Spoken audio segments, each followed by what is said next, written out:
Welcome back to Chat with Dr. Bat. Today I am so excited. We have an amazing guest, Dr. Jolene Brighten, the queen of hormones, and she is going to tell us why it is so important that our gut and our detox pathways are working optimally in order to have amazing hormone balance.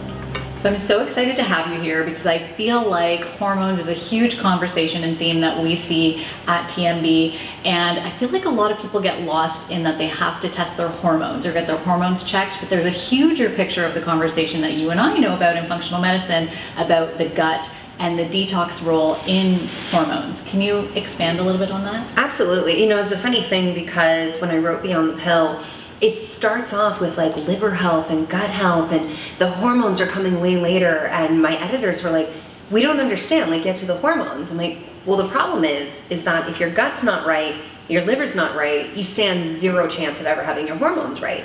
And so you'll see people who are getting lab testing and they realize they're estrogen dominant, and so they're chasing it down with herbs and nutrients and doing all the things, but they can't resolve those issues. And really what is the root of it is how their liver is functioning and what's the health of their gut overall.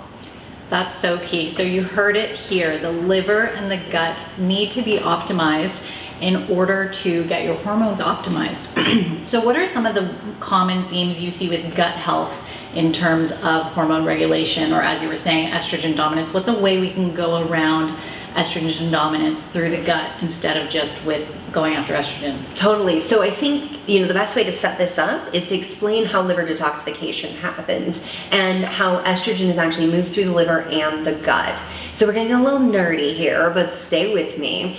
So once your body is done with the estrogen you've produced, so you've used it, you no longer need it, it goes to the liver through phase 1 and phase 2 liver detox. Now you're gonna require B vitamins, amino acids, and basically if you're eating cruciferous vegetables, plenty of vegetables, getting high quality proteins, you're going to give your liver everything it needs to do its job.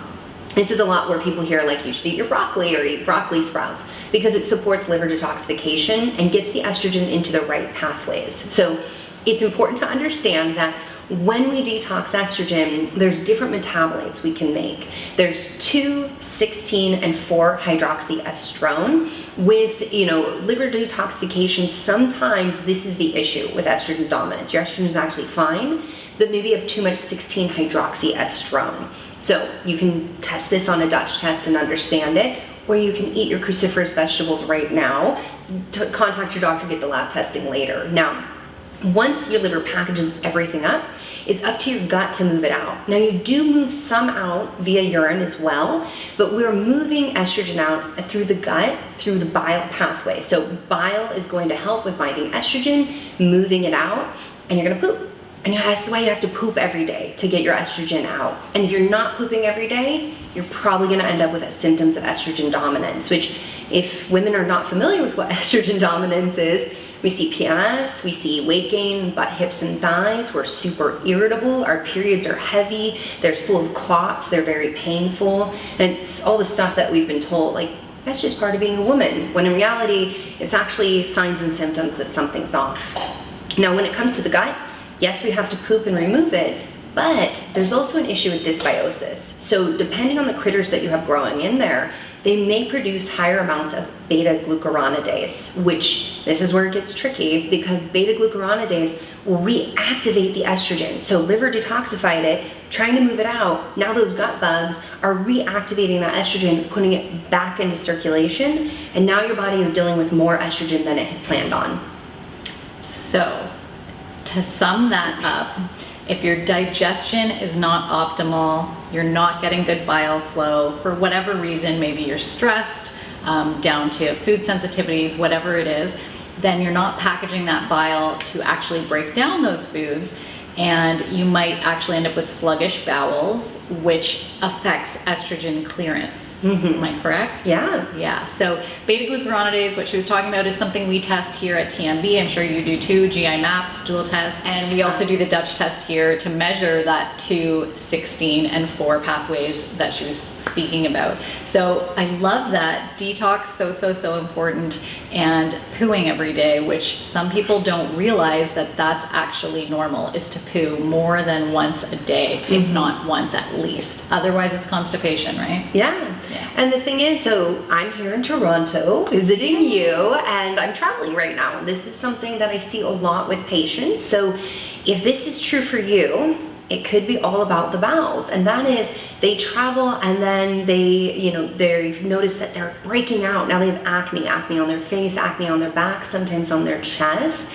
Or what they find is that after travel, they have like the worst period of their life. Their PMS is off the chain and they're just feeling so inflamed, bloated, and all the symptoms that we've talked about with estrogen dominance. And they'll think, okay, I must need antibiotics for my acne, or I need some kind of, bigger guns kind of treatment, so to speak. When in reality, I go through their history and I ask them, well, how are your bowels while you were traveling? Oh, I get terribly constipated, sometimes a day, 3 days. And when did the acne show up? So our skin is another way that we detox. If you can't get it out through the bowels, sometimes we'll start to see the skin breaking out. So it can be acne, it can be rashes, and then of course, as we were talking about with estrogen, if you travel and then you expect PMS or the worst period of your life, you're gonna wanna make sure you're getting plenty of fiber. You might wanna travel with magnesium citrate, because that's the type of magnesium that will move your bowels. If you are a woman who gets period diarrhea, and then you get really painful cramps, you actually want a different form of magnesium, magnesium bisglycinate, because otherwise you're gonna poop a whole lot and it's just gonna be all kinds of trouble for you. Nobody wants to have painful, heavy periods and be running to the toilet every hour or so. Nobody wants that.